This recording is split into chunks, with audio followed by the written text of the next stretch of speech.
Fala pessoal, beleza? Estou mais uma vez aqui para ajudá-los, pessoal, na nossa preparação para o Enem, pelo projeto Enem Eu Não Erro Mais aqui do Escola Online, pessoal. Lembrando que Enem significa Eu Não Erro Mais, beleza? Pessoal, não deixem de divulgar, beleza? Essa semana o tema é estrutura geológica e pedologia. Basicamente, pessoal, uma forma mais bonita, mais atrativa, geologia e solos, beleza?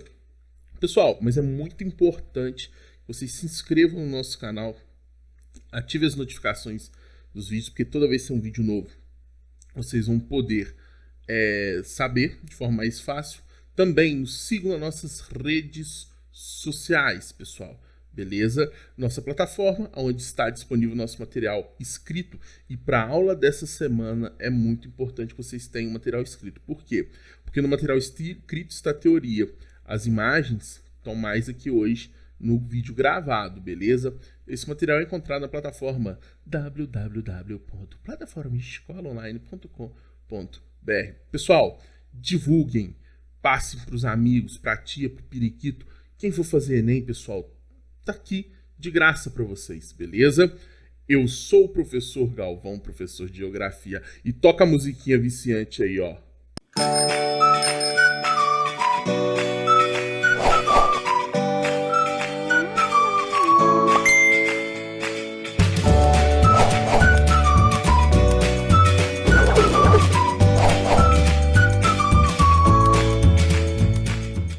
Após essa música que faz uma lavagem cerebral na nossa cabeça, vamos lá, pessoal. Vamos começar falando sobre estrutura interna da Terra, beleza? Pessoal, a estrutura interna da Terra ela tem um padrão, mas existem diferentes formas da gente a fazer.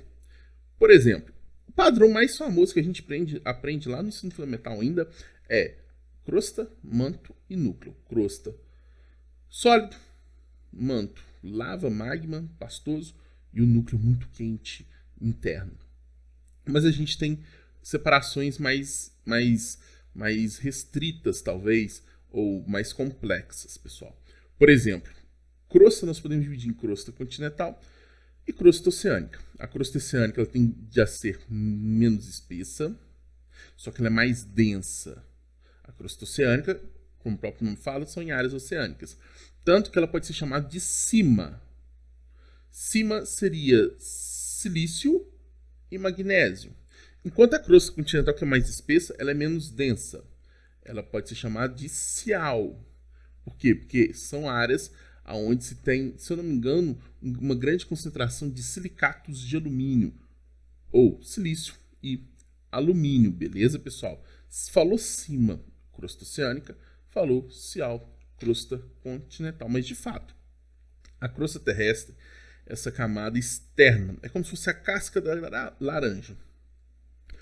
O manto nós dividimos em dois, o manto superior e o manto inferior. Pessoal, existem algumas diferenças entre eles. Não vou entrar em questão de material, mas o manto superior ele tende a ser um pouco mais frio e por isso ele é mais denso. Enquanto o manto inferior ele é um pouco mais quente e menos denso. Ué, professor, mas eles se misturam? Se misturam. Então quer dizer que então ele fica se movimentando? Exatamente. Pessoal, existe um movimento no manto chamado movimento de convecção do magma. Esse movimento de convecção do magma é magma das partes superiores, magma mais denso, que tende a descer, enquanto esse magma mais quente e menos denso tende a subir, formando essas correntes de convecção do magma.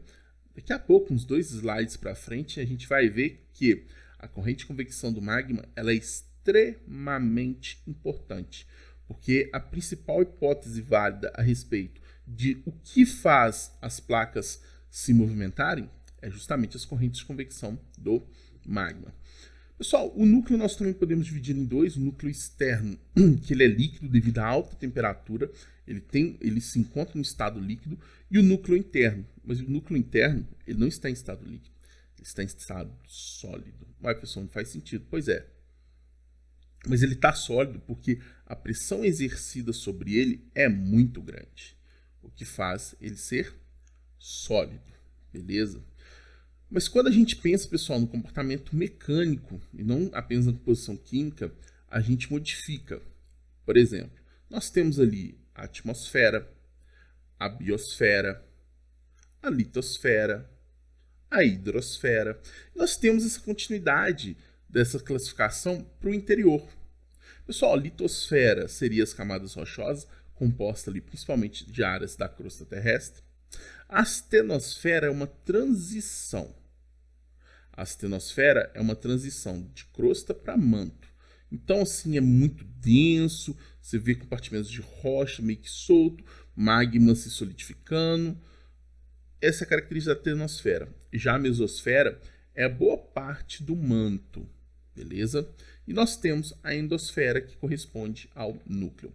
Só que, não sei se vocês perceberam, existem diversos momentos que nós temos uma pausa. Diversos momentos que a gente tem uma modificação do estado físico ou uma modificação da forma como é encontrado aquele material. Por isso, essas áreas de transição, nós chamamos elas de descontinuidades, porque é uma área de transição onde muda o estado. Por exemplo, da crosta para o manto, nós temos uma descontinuidade chamada, que é a mais famosa, descontinuidade de Mohorovic, ou apenas descontinuidade de Morro, beleza? Entre o manto superior e o manto inferior, nós temos uma outra descontinuidade. Ela é muito pouco falada, mas ela existe. É a descontinuidade de Repete. Repete, professor, repito. Pessoal, hoje não tô tão engraçado porque eu não tô podendo gritar muito. Porque já tá todo mundo dormindo. Tô gravando essa aula, é quase 2 horas da manhã. Não sei se dá pra vocês verem, ó. Então, vocês me desculpam. Mas é de fato, eu repito. Descontinuidade repete, com 2 T's. Repete, não é repete, não. Repete, beleza? A transição ali do manto superior para o manto inferior. Quando nós temos a transição do manto inferior para o núcleo externo, nós temos a descontinuidade de Gutenberg, beleza? E por último, do manto externo para o manto interno, nós temos a descontinuidade de Lehmann. Então, pessoal, só você lembrar, onde nós temos modificação de estrutura física, nós vamos ter uma descontinuidade. Lembrando, Mohorovic, Repete, Gutenberg e Lehmann, beleza? Vamos lá, pessoal. Pessoal, 1910, década de 1910. Eu não coloquei a data porque eu já vi datas diferentes. Já vi falar de 1912, 1919, 1915. A questão é, na década de 1910, um cientista alemão chamado Alfred Wegener, ele criou uma teoria dizendo que, num passado geológico até que distante, ali no Mesozoico, para o Paleozoico, né? Essa transição, vamos colocar no Paleozoico, só existia um continente no mundo. Uma grande massa de terra continental chamada Pangeia. Pessoal, ele não foi o sujeito que percebeu algumas coisas anteriormente, não. Já se tinha percebido que as formas dos continentes meio que se encaixavam, principalmente a América do Sul na África. Isso daí já foram observações feitas décadas antes do Alfred Wegener. Mas existiam outras observações que não tinham explicações. Por exemplo, existiam fósseis de uma mesma espécie, de animais que não nadavam em oceano, por exemplo, ou espécies vegetais, em continentes que não eram ligados por terra. Tinha um mar no meio deles. Então, por exemplo, esse largato aqui, nós tínhamos aqui, vamos colocar aqui na Patagônia e na África do Sul. Essa plantinha, você tinha Uruguai, África do Sul, Madagascar, Índia, Antártida e Austrália. Pessoal, era impossível, porque hoje, quando a gente pega esses ambientes, eles possuem climas completamente distintos, justamente pela variação latitudinal. A Antártida, 80 graus sul, 90 graus sul, dependendo do local, né? Quando você pega ali, por exemplo, deixa eu pensar, o sul da Índia ali é quase linha do Equador. É impossível você ter uma mesma espécie vegetal, mas existe fóssil dessa mesma espécie vegetal nestes ambientes. O que comprova que, de fato, por algum motivo, esses ambientes estiveram em um par de igualdade. Além disso, também observou-se que as estruturas geológicas elas se encaixavam entre esses continentes de acordo com essa forma que eles teriam. Pessoal, as evidências eram claras, só que é um pensamento empírico. Como assim, professor? Um pensamento empírico. Não se tinha uma comprovação científica, uma teoria científica. Era como se Alfred Wegener dizia, olha, os continentes em movimento eles estão boiando sobre o oceano. Até por isso que chama deriva, como se fosse um barco à deriva.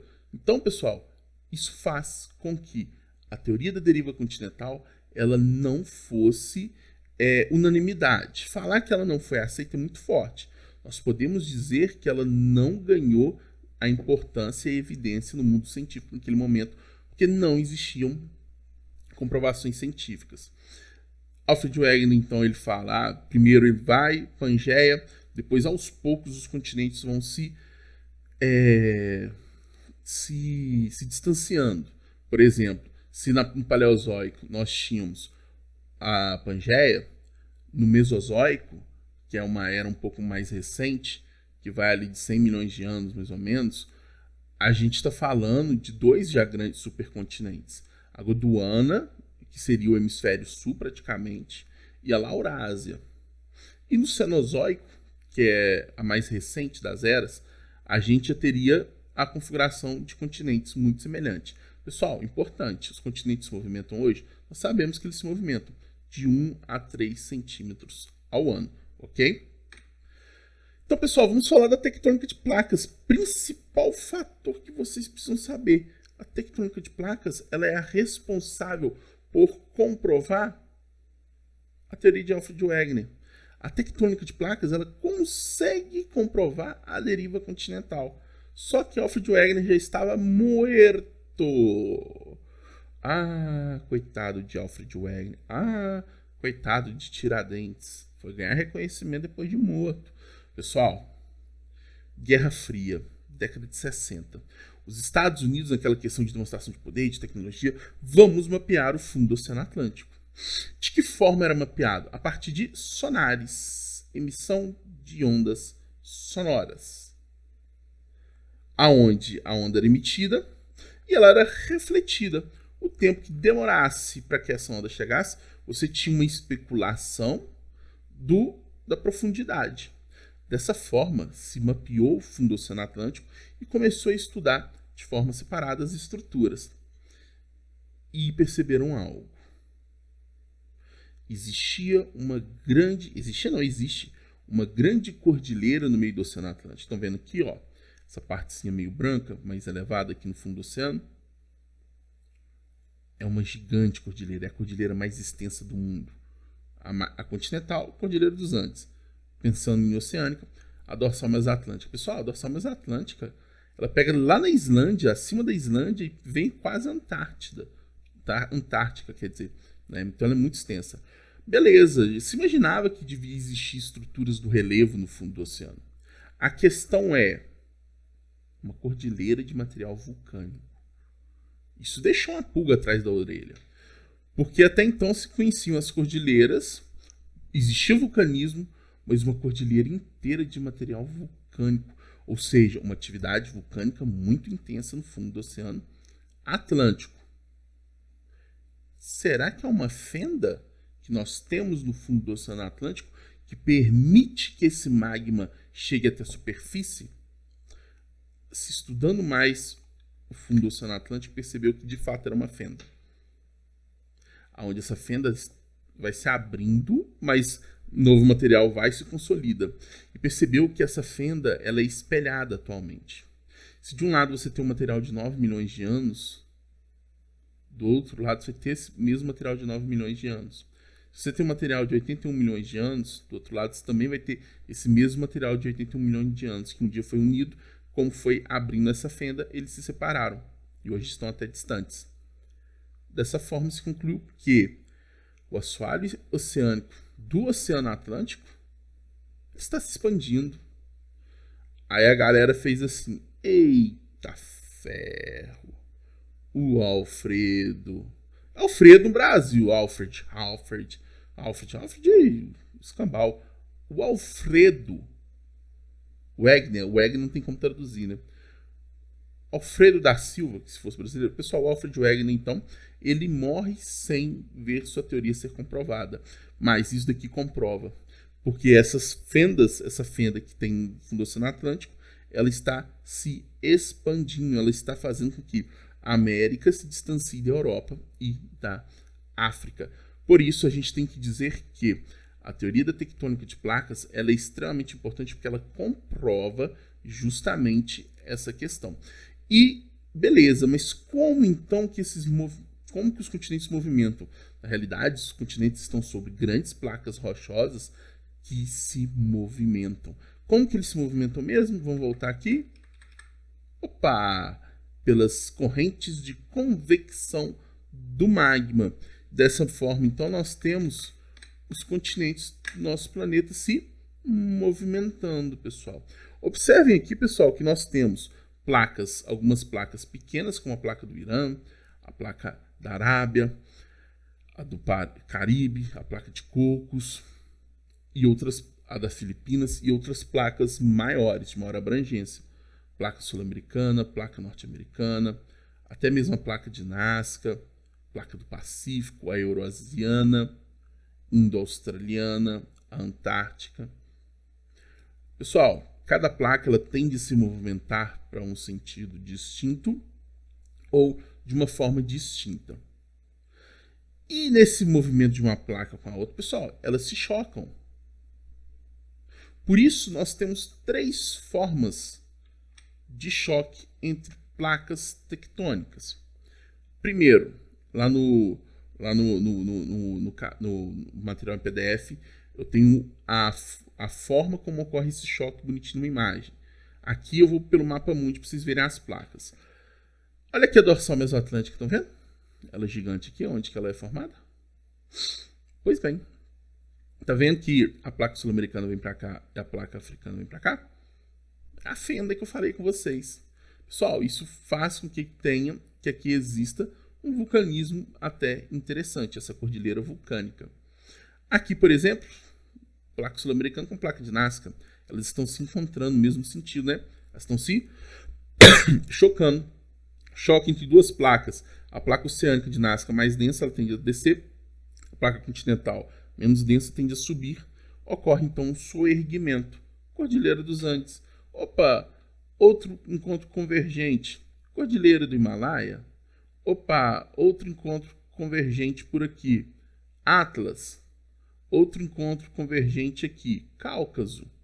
Pessoal, os encontros convergentes, se nos divergentes é comum a gente ter vulcanismo, nos convergentes a gente tem normalmente cordilheiras, existe vulcanismo, existe, e atividades tectônicas intensas, beleza?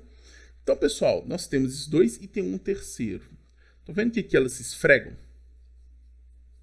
Ao invés delas se chocar ou se afastar, ali elas se esfregam. Só que uma estrutura rochosa gigantesca, ela não é lisinha. Quando elas se esfregam, elas se encaixam. Mas elas continuam tentando se movimentar. Quando você tenta tirar um negócio que não dá, você acumula energia, igual eu estou fazendo aqui agora. Quando elas conseguem se movimentar, viu como saiu minha mão de uma vez só? Toda essa energia é liberada de uma vez só. Por isso, nos locais onde nós temos os encontros transcorrentes ou transformantes, nós temos os piores terremotos do mundo. Beleza? A falha de Sanders nos Estados Unidos, famosa falha de Sanders ali próximo à Califórnia, ou no estado da Califórnia agora, acho que é na Califórnia, sim. Ela é uma área de encontro transcorrente e a cidade de São Francisco, por exemplo, é uma cidade que ela algum dia pode deixar de existir, porque de tão forte vai ser o terremoto que vai atingir lá.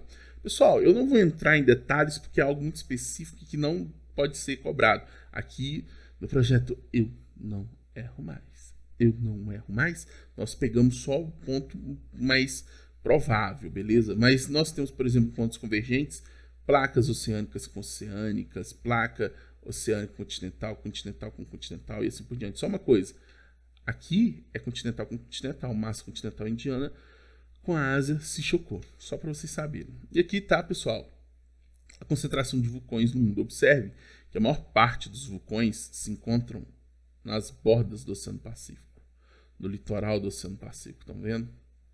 Essa área se chama Círculo de Fogo do Pacífico. Não deve ser um local bom para se viver, não.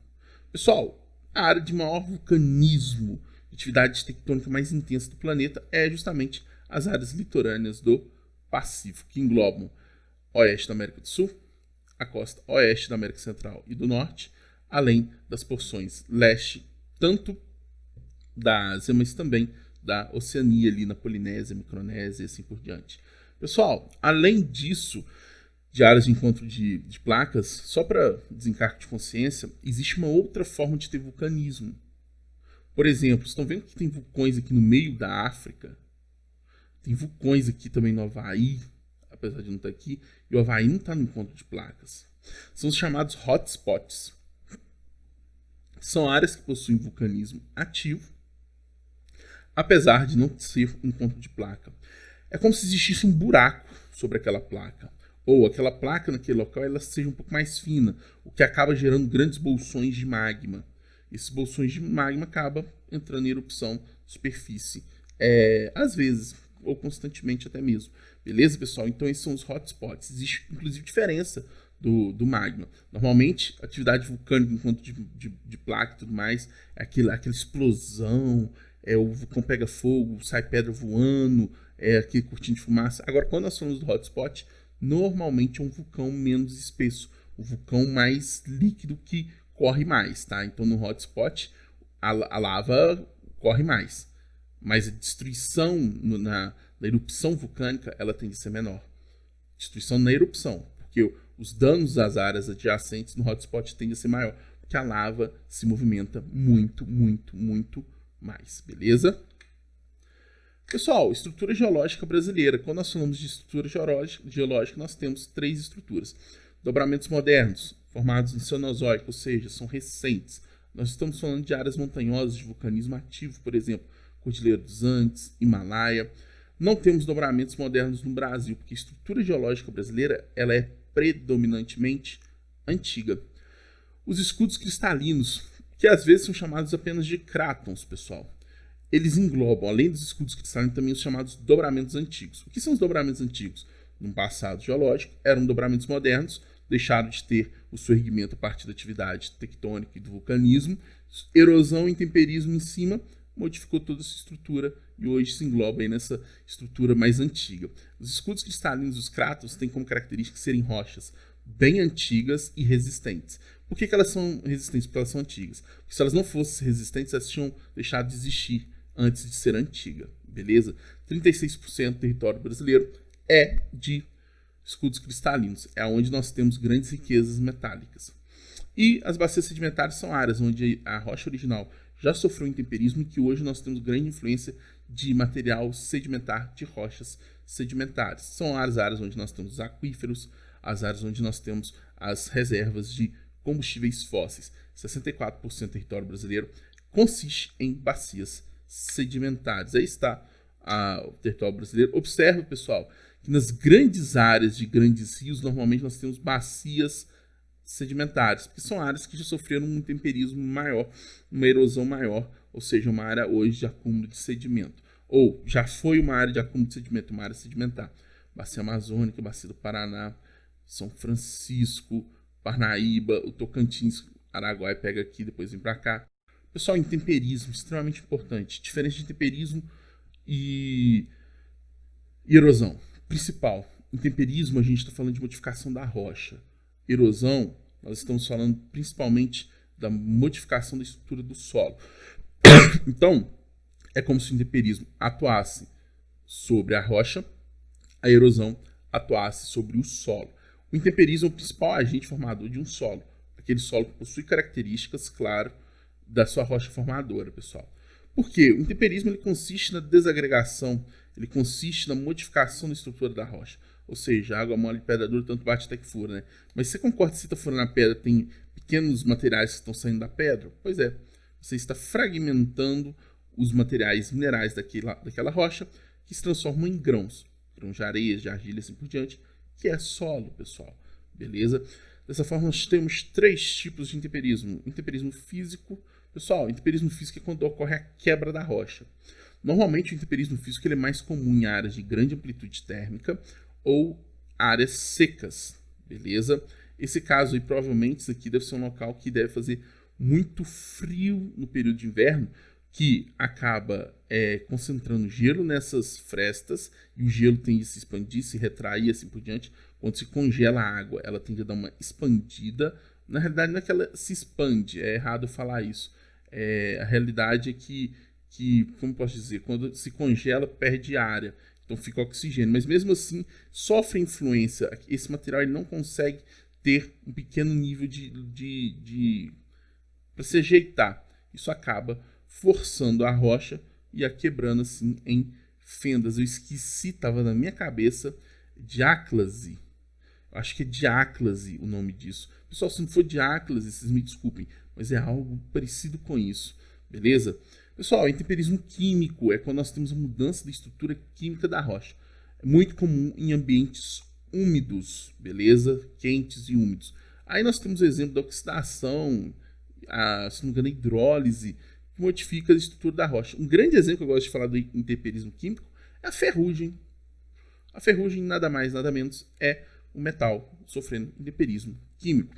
E por último, intemperismo biológico, que é a força de ser vivo sobre a rocha. Aí, por exemplo, a gente tem um tronco de árvore e a raiz da árvore forçando essa rocha em algum momento. A árvore pode não ter a força, a resistência da rocha, mas que ela vai interferir, vai. Além disso, nós levamos em consideração não apenas as raízes, mas micro-organismos, líquens, musgos, o que acabam soltando toxinas, animais mesmo que vivem no solo, eles acabam interferindo e ajudando no intemperismo biológico. Então, pessoal, vamos falar de solos agora, né? Quando a gente fala de um solo, a gente tem que entender sua formação. Primeiro, nós temos uma rocha-mãe. Pessoal, não são todos os solos que se formam assim. Alguns se formam apenas pelo acúmulo. Mas vamos pensar a partir da rocha-mãe. Com o passar do tempo, ela vai sofrendo intemperismo e forma uma curta camada de solo. Pessoal, se o solo for muito raso, se ele for muito recente, ele tende a ser pobre. Consequentemente, você vai ter uma vegetação muito menos desenvolvida nesse solo. Com o passar do tempo, ele tende a se intemperizar mais e formar um solo mais bem formado. Lembrando, o intemperismo químico ele tende a influenciar em ter solos mais profundos, porque ele é mais intenso do que o intemperismo físico, beleza? Aqui nós já temos um solo raso, mas observe que aqui no esqueminha a árvorezinha já é um pouco maior, ou seja, é um solo, apesar de não estar completamente formado, que já sustenta uma estrutura e já tem uma qualidade superior.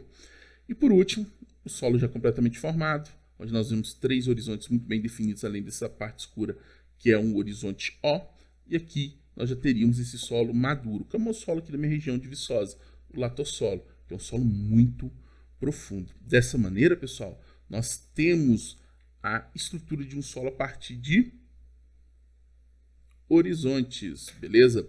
O horizonte O em si, pessoal, ele não é bem solo. Ele é uma camada de matéria orgânica que em áreas vegetadas, principalmente florestas úmidas, vai estar repleto de matéria orgânica. E é essencial. Isso cai em prova. Repetindo, isso cai em prova. Mais uma vez, isso cai em prova.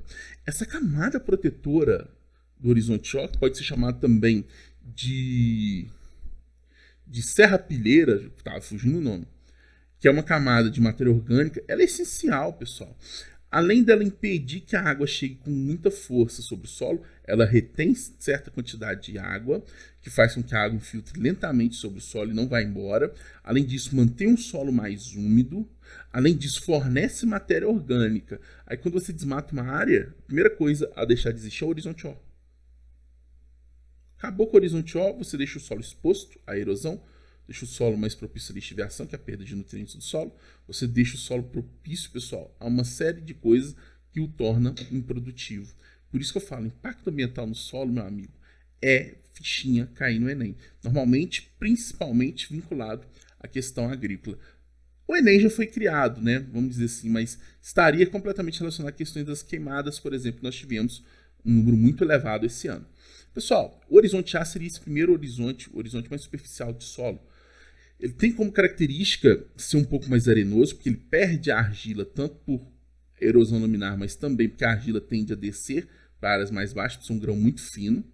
Então ele é um solo um pouco mais arenoso, um pouco mais pobre de questões minerais, mas que tende a ter um quantitativo significativo de matéria orgânica. Essa matéria orgânica ajuda em sua fertilidade. O horizonte B já é um solo também bem formado, mas ele normalmente possui características da rocha formadora, porque ele é um solo que não teve um contato tão direto assim com os aspectos externos ou os agentes exógenos, o que faz com que ele tenha característica mineral muito presente da rocha formadora ainda. É um solo onde se acumula argila. A argila, por exemplo, ele tende a ser mais argiloso no horizonte B. O horizonte C é uma transição de rocha para solo, beleza? Inclusive, existe lá no horizonte C, o horizonte C, algumas pessoas só chamam ele de saprolito. Saprolito, para quem não sabe, pessoal, se chama rocha podre. E também se chama o melhor time que já existiu nos campeonatos da Universidade Federal de Viçosa. Era o meu time da geografia, que eu era o goleiro, capitão, quase dono do time, e aqui a gente jogava bola demais. Demais. Nós só pegava o time da história e ganhava. A gente jogava contra outra pessoa e a gente perdia. Mentira. Ciências sociais nós também ganhava deles. Nós jogávamos contra história e ciências sociais, 7x0, 7x1. E mas quando nós pegávamos um time bom, teve uma vez a gente pegou um time de engenharia ambiental, a gente perdeu de 10x1. Levei 10 gols. Teve uma vez a gente pegou um time de economia, a gente perdeu de 7x1. Foi o melhor jogo que eu fiz na minha vida. Não estou brincando. Eu peguei demais. Demais. E eu levei 7 gols. Se eu não tivesse jogando, se fosse um goleiro pior que eu, tinha ficado uns 30x0, 30x1 esse jogo. Eu peguei demais. Ou seja, meu time chama saprolito. O que significa saprolito? Rocha podre. Ou seja, essa transição de rocha para solo. Aquela rocha que está sofrendo temperismo, que ainda tem um pouco de rocha, também que... É isso, pessoal. Rocha podre seria o saprolito, onde se tem ainda pedregulhos, muito comum no horizonte C ter rochas, pedras naquele ambiente. E a rocha mãe, pessoal, que é a rocha que forma o solo. Mas nem sempre o solo é formado pela rocha mãe, pessoal. Aí nós temos os solos zonais, azonais, intrazonais, aluviais. No caso, os eluviais são formados pela rocha mãe. Os aluviais são formados principalmente por materiais de áreas adjacentes, como áreas onde se acumulam sedimentos. Pronto. Solos eluviais, não, são aqueles que são formados e possuem características marcantes da rocha formadora. Pessoal, quando nós falamos de erosão, nós estamos referindo à perda de material sedimentar do solo. Beleza? Dessa maneira, existem diferentes tipos de erosão. O vento é um agente erosivo. Inclusive, em alguns lugares, você precisa tentar barrar um pouco o vento por causa da erosão. Erosão eólica. As marés e o oceano, as ondas, erosão marítima, o gelo, seja pelo seu derretimento e escoamento de água, ou seja pelo seu movimento, que é muito pesado e vai te retirando pequenas camadas superficiais do solo, também é um agente erosivo, a erosão glacial. Temos também a erosão do rio. Pessoal, o rio está escavando seu leito constantemente. Erosão fluvial. E erosão pluvial causada pela água da chuva, que é a mais comum. Dentro da erosão pluvial, nós temos diferentes classificações. A primeira é a erosão laminar, processo de erosão de material superficial. Mas a erosão laminar, normalmente, ela tende a ser considerada um nível de erosão mais tranquilo, que a gente só sabe que está erodindo porque a gente vê material acumulado em áreas mais baixas, mas que você não vê grandes danos a olho nu, beleza? Na paisagem. Só ver aqui, está na hora de acabar esse trem. Pessoal, a erosão por sulcos é quando já se formam caminhos preferenciais da água, ou seja, a água está passando por ali e já está escavando. A gente tem que tomar cuidado. Quando nós temos erosões por sulcos, pessoal, é porque o problema já está sério. Você precisa tratar esse problema. Aí está uma erosão por sulcos. Está vendo esse caminho preferencial da água? Ravina. A ravina já é muito sério. Fica muito caro você resolver uma ravina. Demora tempo e pode ser que você não consiga mais reverter. A ravina já pode chegar a metros de profundidade. Aí você tem um caso de uma ravina. Algumas pessoas colocam ravinas e vossorocas como sinônimos. Eu não gosto. Se vier na prova meio que como sinônimo, ok. As vossorocas é o último nível de erosão. É um nível que é irreversível. Não tem como você reverter. Você tem que deixar a natureza tomar conta daquilo. Pessoal, A vossoroca ela tem como característica tão profundo, tão profundo, tão profundo, que ocorre o afloramento do lençol freático, ou seja, uma mina. Vocês estão vendo aqui esse processo erosivo muito profundo, estão vendo que tem água aqui, ou seja, brotou uma nascente neste ambiente. Se já está jorrando água ali do lençol freático, pessoal, o processo erosivo ali tende a ser normal. Isso aqui pode formar uma grota no futuro, né? Uma modelagem nova do relevo. Pessoal, para finalizar a aula, vamos uma questãozinha aí. Questão número 5 lá da lista. Trata-se da perda progressiva da produtividade de biomas inteiros, afetando parcelas muito expressivas dos domínios subúmidos e semiáridos de toda a região dos quentes do mundo. Pessoal, se perde produtividade de bioma, se o bioma está produzindo menos, é porque está chegando menos nutrientes. Se está chegando menos nutrientes, pode ser diminuição de matéria orgânica? Não sei, mas é algo relacionado ao solo. É nessas áreas ecologicamente transicionais que a pressão sobre a biomassa se faz sentir com muita força devido à retirada da cobertura florestal, ao superpastoreio e das atividades mineradoras não controladas, desencadeando um quadro agudo de degradação ambiental e de degradação do solo, com certeza. Refletido pela incapacidade de suporte para o desenvolvimento de espécies vegetais, seja uma floresta natural ou plantações agrícolas, pessoal. Ou seja, vai se tornar um ambiente improdutivo, um ambiente sem vegetação, um ambiente sem vida. O texto enfativa uma consequência da relação conflituosa entre a sociedade humana e o meio ambiente, que diz respeito ao processo de a inversão térmica. Fala em inversão térmica, pensa em clima urbano, não em processos ligados à agricultura e à natureza. Falso. Poluição atmosférica. Pessoal, a poluição atmosférica, apesar de ter, sim, um certo impacto à vida, ele não teria um impacto tão elevado, no meu ponto de vista, apesar de gerar chuva ácida, ao ponto do sujeito falar em regiões semiáridas. Então, não. Eutrofização da água, pessoal, ou seja, você acaba poluindo ela, e se eu não me engano, ela fica rica em oxigênio, porque é muita vida. A água fica verde, dispersão de água, de algas, beleza? Falso também. Contaminação dos solos. Então, poderia ser contaminação dos solos, pessoal. A questão é que ele não fala de utilização de insumos químicos, de fertilizantes, de pesticidas. Ele não fala de utilização de produtos que podem contaminar o solo, como o lixo, como dejetos de uma empresa, atividades mineradoras. Por isso, a desertificação de ecossistemas.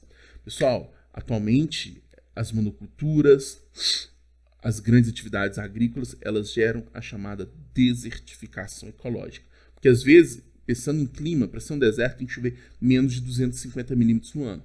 Não chove ali 1.000, 1.500 milímetros ao ano, mas a biodiversidade é tão baixa, tão baixa, tão baixa, que se cria esse conceito de desertificação ecológica, beleza? Pessoal, não esqueçam de passar a ideia do Escola Online para frente. É essencial para a gente que você faça isso e seria melhor ainda para você, que aí nós vamos continuar motivados, vamos continuar fazendo milhões e milhões de coisas para vocês. Pessoal, falem com todos. É o que nós pedimos de coração para vocês, para esse projeto continuar dando tão certo, beleza? Pessoal, um forte abraço e é sempre um prazer estar aqui com vocês. Valeu!